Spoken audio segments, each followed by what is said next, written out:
On the 20th of the month, finding it altogether impossible to subsist any longer upon the filberts, the use of which occasioned us the most excruciating torment,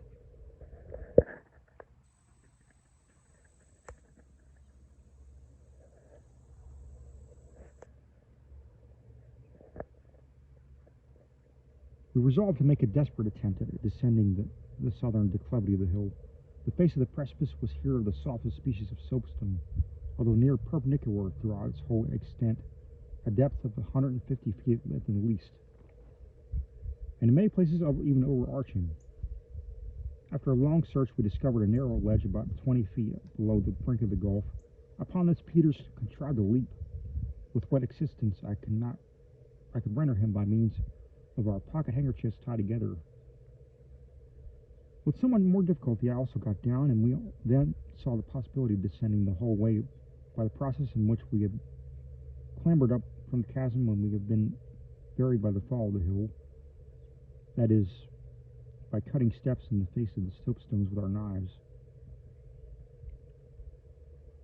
The extreme hazard of the attempt can scarcely be conceived, but as there was no other resource, we determined to undertake it.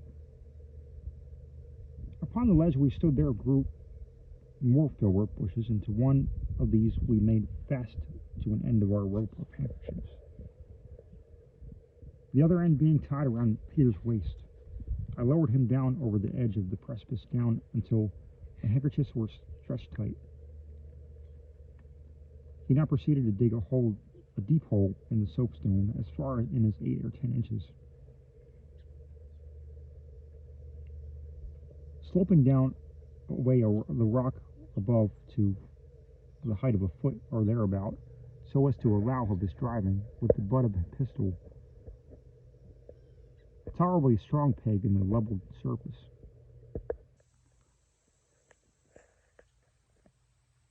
I then drew him up for about 4 feet, which he made a hole similar to the one below, driving in a peg unfastened the handkerchiefs from the bush, throwing them in the end, which he tied to the peg in the uppermost hole, letting himself down gently to a station of about 3 feet lower than he had yet been. That is, to the full extent of the handkerchiefs. Here he dug another hole and drove another peg. He then drew himself up so as to rest his feet in the hole just cut, taking hold with his hands upon the peg and the one above. It was not necessary to untie the handkerchiefs from the topmost peg, with the view of fastening them to the second, and here he found that an error had been committed in cutting the holes so great a distance apart. However, after 1 or 2 unsuccessful and dangerous attempts at reaching the knot, having to hold on with his left hand while he labored to undo the fastening with the right, he at length cut the string, leaving 6 inches affixed to the peg. Tying the handkerchiefs now with the second peg, he descended to a station below the third, taking care as not to go too far down. By these means which I should never have conceived of myself, and for which we were indebted altogether to Peter's ingenuity and resolution, my companion finally succeeded, with the occasional aid of projections in the cliff, in reaching the bottom without accident. It was some time before I could summon sufficient resolution to follow him, but I did at length attempt it. Peters had taken off his shirt before descending, and this, with my own, formed the rope necessary for the adventure. After throwing down the musket found in the chasm, I fastened this rope to the bushes and let myself down rapidly, striving by the vigor of my movements to banish the trepidation which I could overcome in no other manner. This answered sufficiently well for the first 4 or 5 steps, but presently I found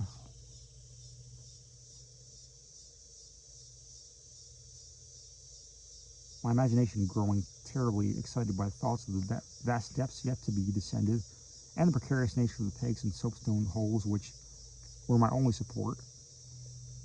It was in vain I endeavored to banish these reflections and to keep my eyes steadily bent upon the flat surface of the cliff before me. The more earnestly I struggled not to think, the more intensely vivid became my conceptions, and the more horribly distinct. At length I arrived at that crisis of fancy so fearful in all similar cases, the crisis in which we began to anticipate the feelings with which we shall fall, to picture ourselves the sickness and dizziness and the last struggle and the half swoon and the final bitterness of the rushing and headlong descent. And now I found these fancies creating their own realities, and all imagined horrors crowding upon me. In fact, I felt my knees strike violently together, while my fingers were gradually but certainly relaxing their grasp.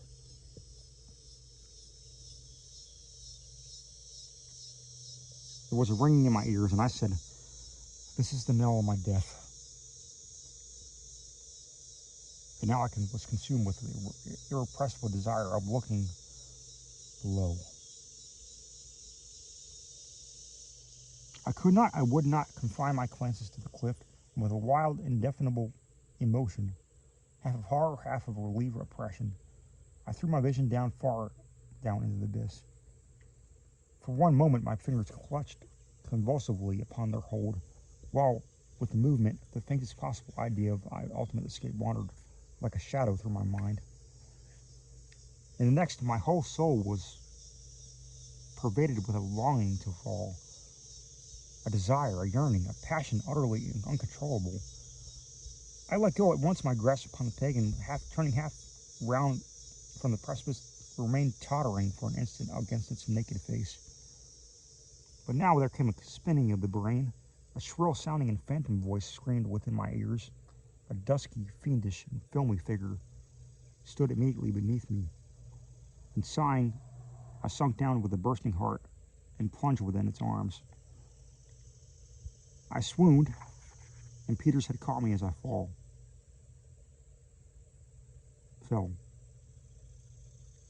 He had observed my proceedings from his station at the bottom of the cliff, and perceived with my imminent danger, had endeavored to inspire me with courage by every suggestion he could devise.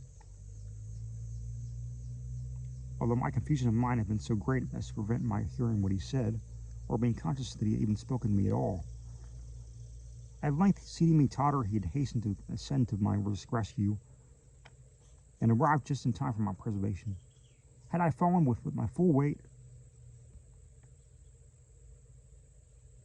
the rope of linen would inevitably have snapped, and I should have been precipitated into the abyss. As it was, he contrived to let me down gently, so as to remain suspended without danger until animation returned. This was in about 15 minutes.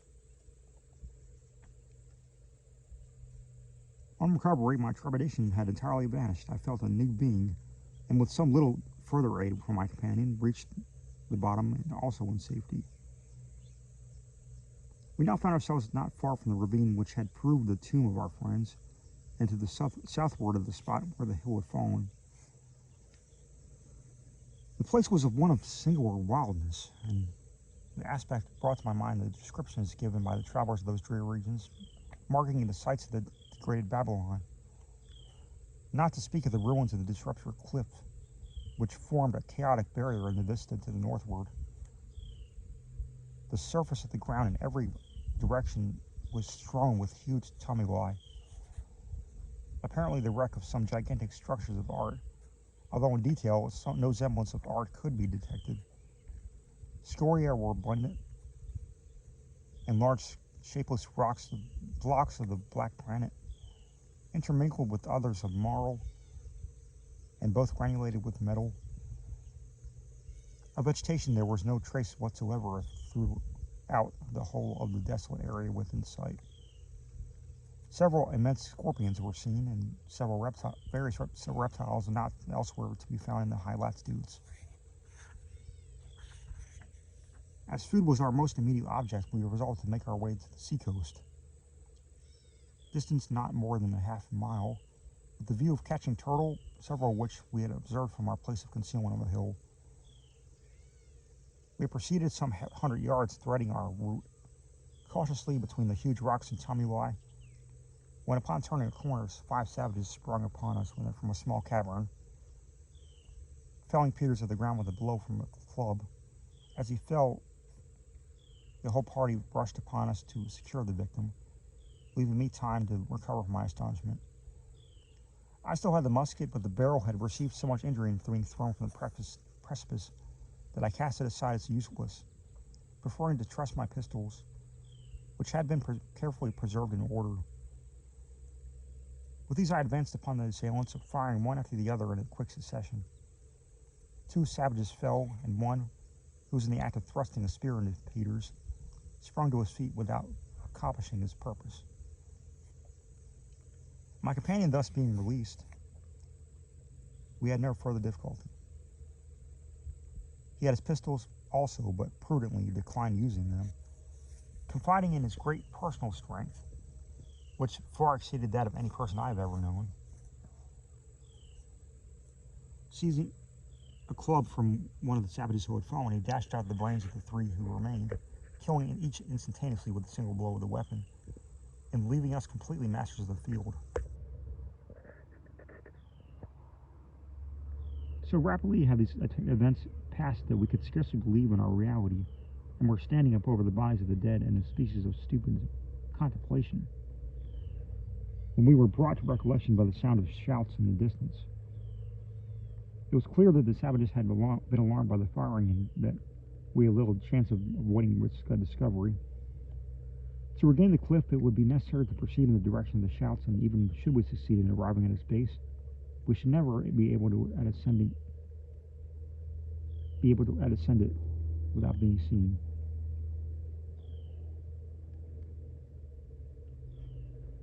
Our situation was one of greatest peril, and we were hesitating in the practice to commence a flight, when one of the savages whom I had shot, and supposed dead, sprang briskly to his feet and attempted to make an escape. We overtook him, however, before he had advanced many paces, and we were about to put him to death, when Peter suggested we might derive him some benefit from forcing him to accompany us in our attempt to escape. We therefore dragged him with us, making him understand that we would not shoot him, that we would shoot him if he offered resistance. In a few minutes he was perfectly submissive and ran by our sides as we pushed him on the rocks, making for the seashore. So far, the irregularities of the ground we had been traversing hid the sea, except at intervals from our sight, and we were first had it fairly in view. It was perhaps 200 yards distant. As we emerged in the open beach, we saw, to our great dismay, an immense crowd of the natives pouring from the village and from all the visible quarters of the island, making toward us with gesticulations of extreme fury and howling like wild beasts. We were upon the point of turning from our steps and trying to secure our retreat among the fastnesses of the rougher ground, when I discovered the bows of 2 canoes projecting from behind a large rock which ran out into the water. Toward these we now ran with all speed, and reaching them found them unguarded, and without any other freight than 3 of the large Galapagos turtles and the usual supply of paddles for 60 rowers. We instantly took possession of one of them, and forcing our captive on board, pushed out to sea with all the strength we could command.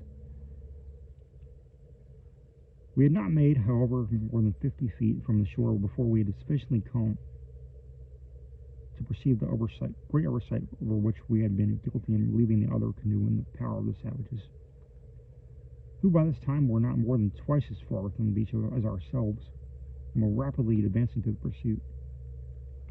No time was now to be lost. Our hope was, at best, a forlorn one, but we had no other. It was very doubtful whether, with the utmost exertion, we could get back in time to anticipate them in taking possession of the canoe. But yet there was a chance that we could. We might save ourselves if we succeeded, while not to attempt to resign to inevitable butchery.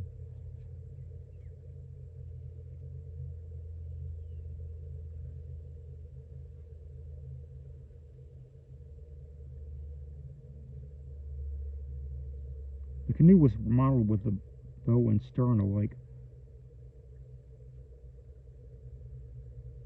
and in place of turning it around, we merely changed our position in paddling.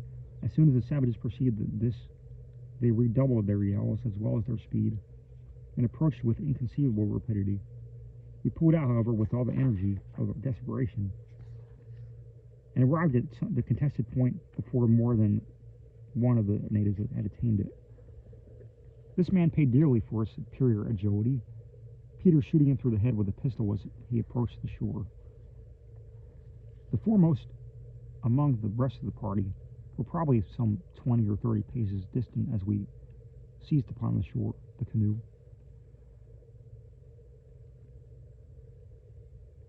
We had at first endeavored to pull her into the deep water beyond the reaches of the savages, but finding her too firmly aground, and there being no time to spare, Peters, with one or two heavy strokes from the butt of the musket, succeeded in dashing out a large portion of the bow and one side. We then pushed off. Two of the natives by this time got hold of our boat, obstinately refusing to let go, until we were forced to dispatch them with our knives. We were now clear off, making great way out to sea. The main body of the savages, upon reaching the broken canoe, set up the most tremendous yell of rage and disappointment conceivable. In truth, from everything I could see of these wretches, they appeared to be the most wicked, hypocritical, vindictive, bloodthirsty, and altogether fiendish race of men upon the face of the globe. It is clear that we should have no mercy had we fallen into their hands. They made a mad attempt at following us in the fresher canoe, but finding it useless, again vented their rage in a series of hideous vociferations and rushed up into the hills.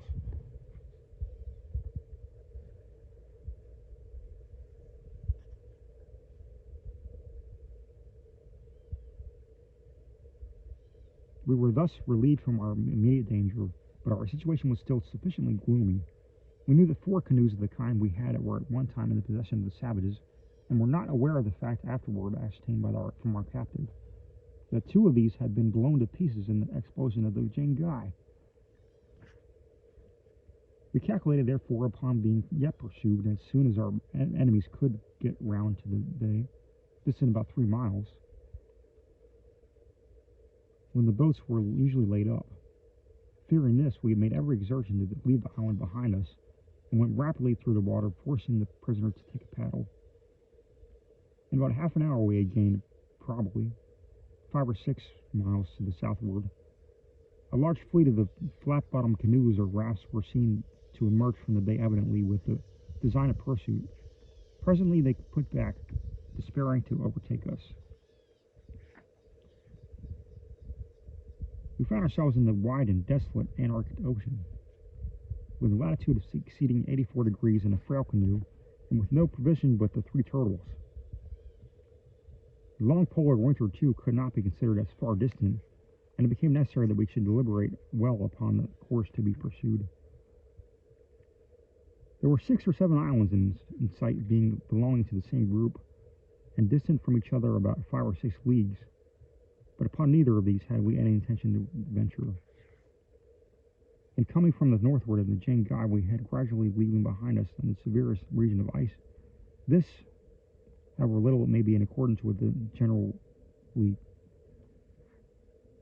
received notions respecting the Antarctic, was a fact that experience would not permit us to deny.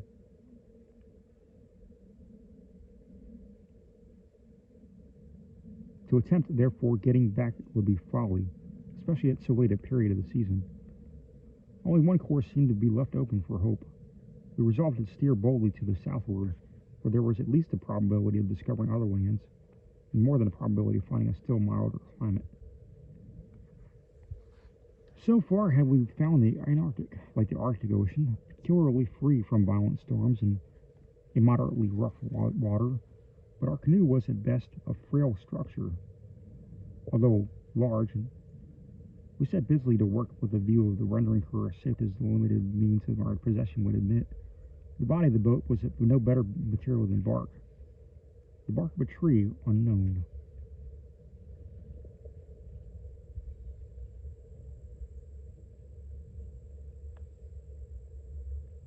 The ribs were of a tougher osier, well adapted to the purpose from which it was used. We had 50 feet room from stem to stern, with 4 to 6 in breadth and in depth throughout 4 feet and a half, the boats thus differing vastly in shape from those of any other inhabitants of the Southern Ocean, with whom civilized nations are acquainted. We never did believe them the workmanship of the ignorant islanders who owned them, and some days after this period discovered by questioning their captive that they were in fact made by the natives of the group of the southwest of the country where we had found them. Having fallen accidentally into the hands of the barbarians, what we could do for the security of our boat was little, very little indeed. Several wide rents were discovered near both ends, and these we contrived to patch up with pieces of woolen jacket. With the help of the superfluous paddles, of which there were a great many, we erected a kind of framework about the bow, so as to break up the force of any seas which might threaten to fill us in that quarter. We also had set up 2 paddle blades for masts, placing them opposite each other, one by each gunwale, thus saving the necessity of a yard. To these masts we attached a sail made of our shirts, doing this with some difficulty, as here we could get no assistance from our prisoner whatever, although he had been willing enough to labor in all of the other operations. The sight of the linen seemed to affect him in a very singular manner. He could not be prevailed upon to touch it or go near it, shuddering when we attempted to force him, and shrieking out, "Tekawili!" Having completed our arrangements in this regard to the security of the canoe, we now set sail for the southwest for the present, with a view of weathering the most southerly of the group in sight. This being done, we turned the bow forward to the southward. The weather could by no means be considered disagreeable. We had a prevailing a very gentle wind from the northward, a smooth sea, and a continual daylight. No ice whatever was to be seen, nor did I ever see one particle of this after leaving the parallel Bennett's Islet.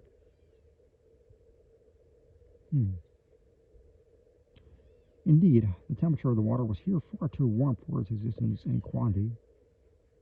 Having killed the largest of our tortoises and obtained from him not only food but a copious amount of supply of water, we continued on our course without any incident for a moment for perhaps 7 or 8 days, during which period we must have proceeded a vast distance to the southward, as the wind blew constantly with us.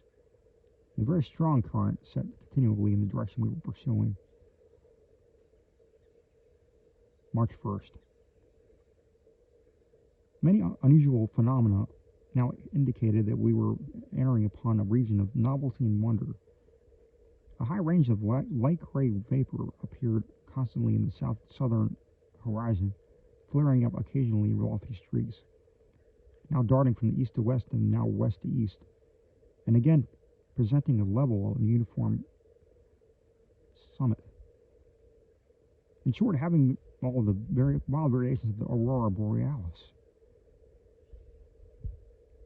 The average height of this vapor, as apparent from our station, was about 25 degrees.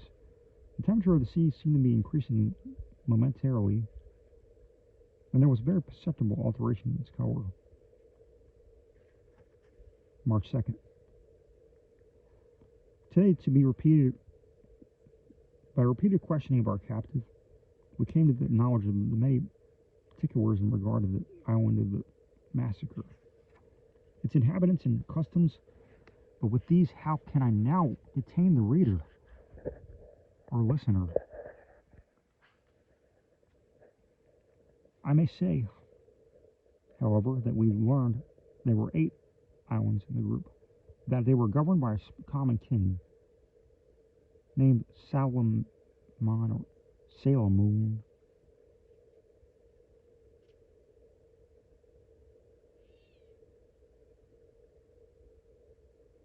To Salomon or Pasalamoon, who resided in one of the smallest islands that the Blackskins, forming the dress of the warriors, came from The animal of a huge size to be found only in a valley near the Court of the King.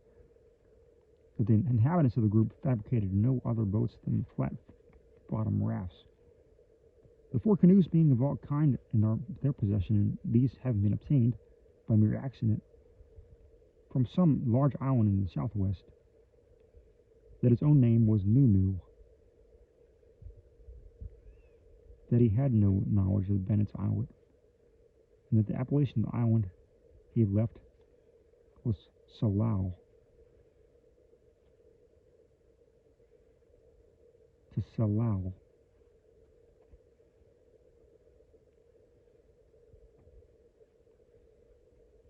The commencement of the words Salomon and Salau were given with a prolonged hissing sound, Salau, which we had found it impossible to imitate.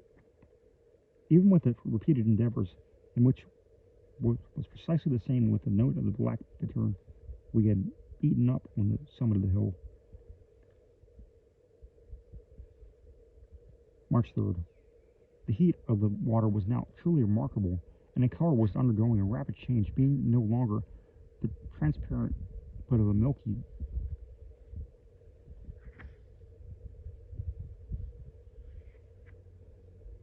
consistency and hue.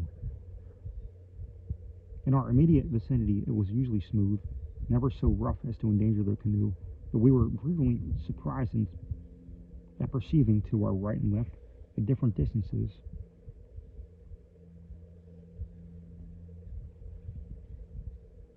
sudden and extensive agitations of the surface. These we at length noticed were always preceded by wild flickerings in its regions of the vapor to the southward. March 4th. Today, with the view of widening our sail, the breeze from the northward dying away perceptibly, I took from our coat pocket a white handkerchief. Nu was seated at the elbow, and the linen accidentally flaring in his face, he became violently affected with convulsions. These were succeeded by drowsiness and stupor and low mutterings of Tekeliwi, Tekeliwi. March 5th. The wind had entirely ceased, but it was evident that we were still hurrying on to the southward under the influence of a powerful current.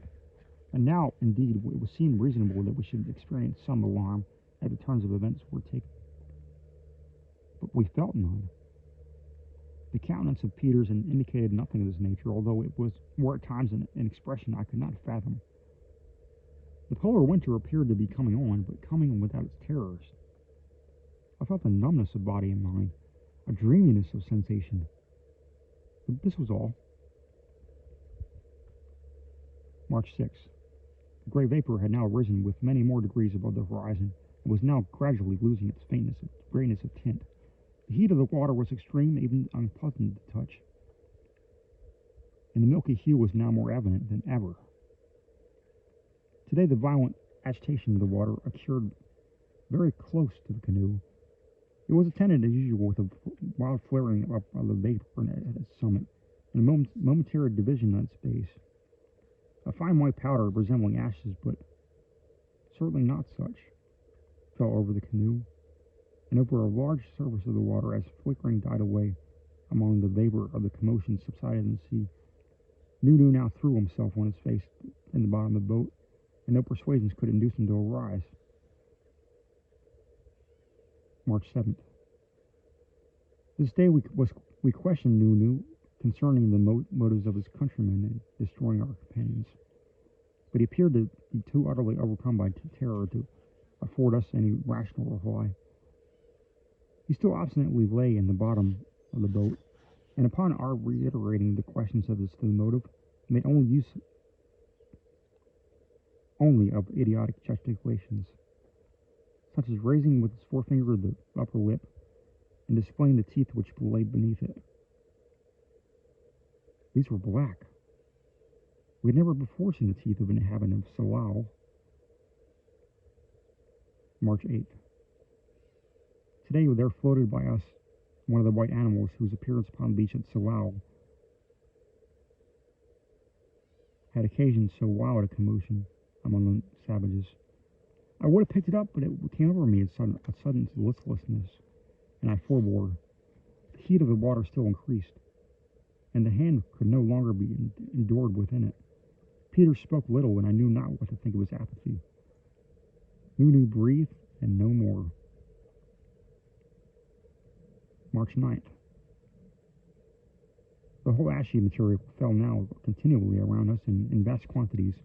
The range of vapor to the southward had arisen prodigiously in vast quantities. The range of vapor to the southward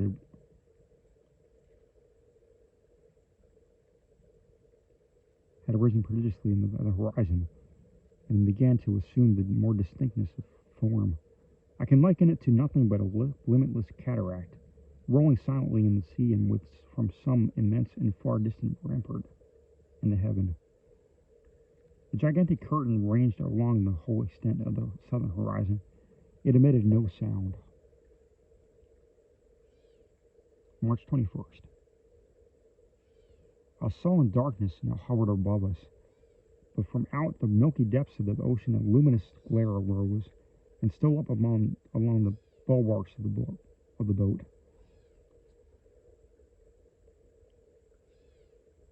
We were nearly overwhelmed by an ashy shower which settled upon us and upon the canoe, but melted in the water as it fell. The summit of the cataract was utterly lost in the dimness in the distance, yet we were evidently approaching with a hideous velocity.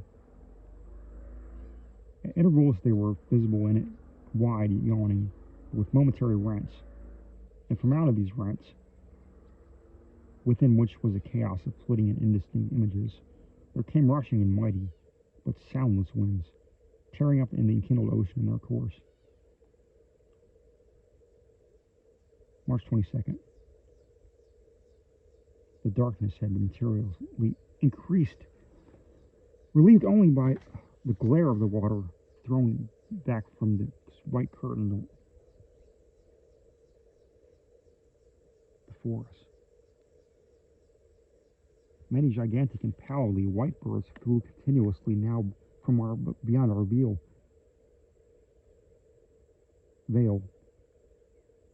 and their scream was the eternal Tekalili as they retreated from our vision. Hereupon Nunu stirred in the bottom of the boat, but upon touching him we found his spirit departed. And now we rushed into the embraces of the cataract, where a chasm threw itself open to receive us.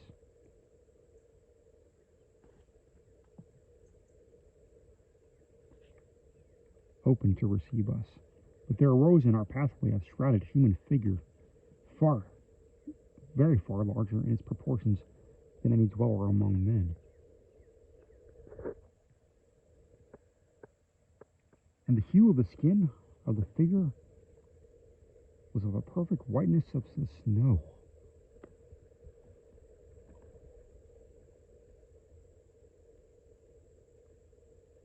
Note: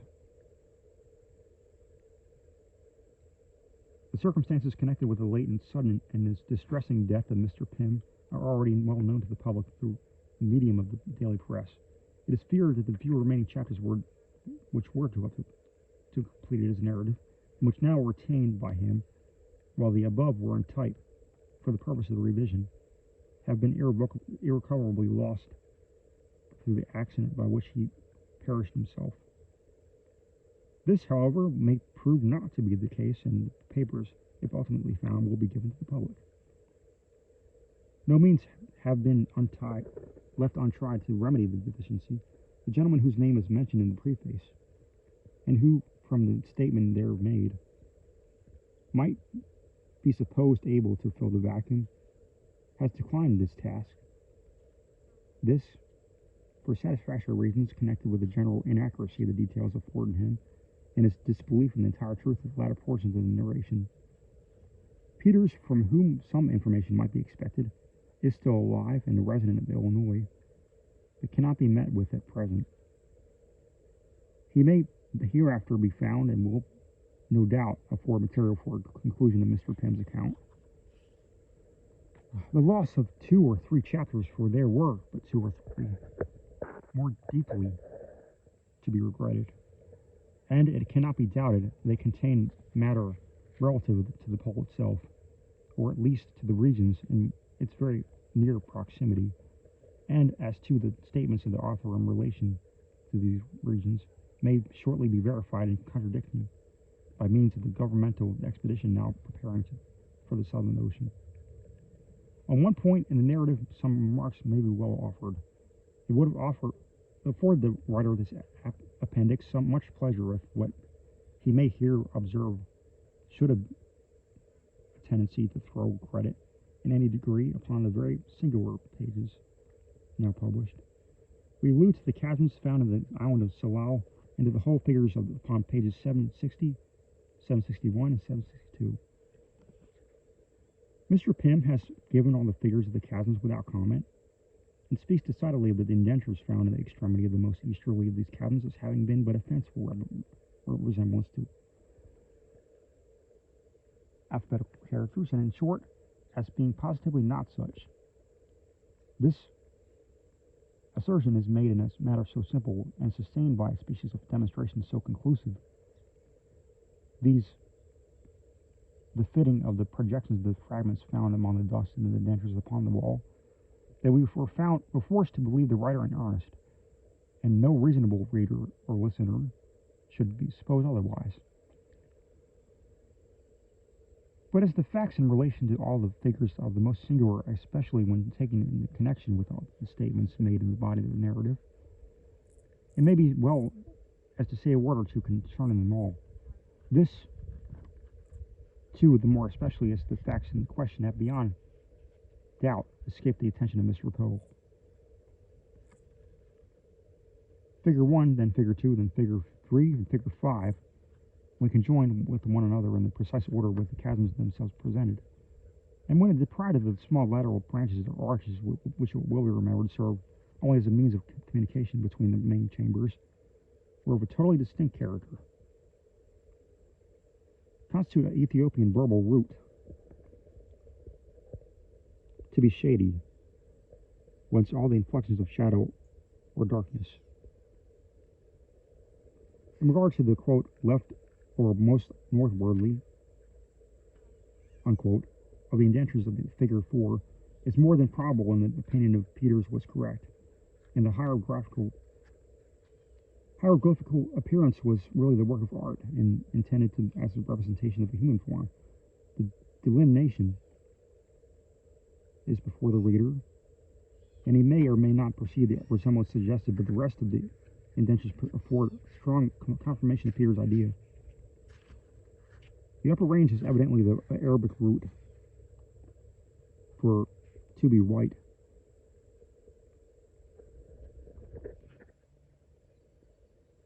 Whence all of the inflections of brilliancy in the whiteness.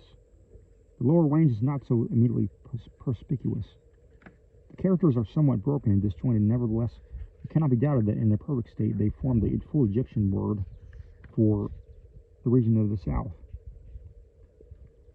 It should be observed that these interpretations confirm the opinion of Peters in regard to the most northwardly of the figures. The arm was outstretched toward the south. Conclusions such as these are of a wide field for speculation and exciting conjecture. They should be regarded perhaps in connection with some of the most faintly detailed incidents of the narrative, although in no matter visible in this chain of complete. Takalili was the cry of the frightened natives of Salao upon discovering the carcass of the white animal picked up at sea. This was also the shuddering exclamation of the captive Salawian upon encountering the white materials in possession of Mr. Pym. This also was the shriek of the swift flying white and gigantic birds which issued from the vapory white curtain of the south. Nothing white was to be found at Salao, and nothing otherwise in the subsequent voyage to the region beyond. It is not impossible that, quote, Salao, unquote, the appellation of the islands of the chasms, may be found upon minute philological scrutiny to betray either some alliance with the chasms themselves or some reference to the Ethiopian characters so mysteriously written upon in their windings.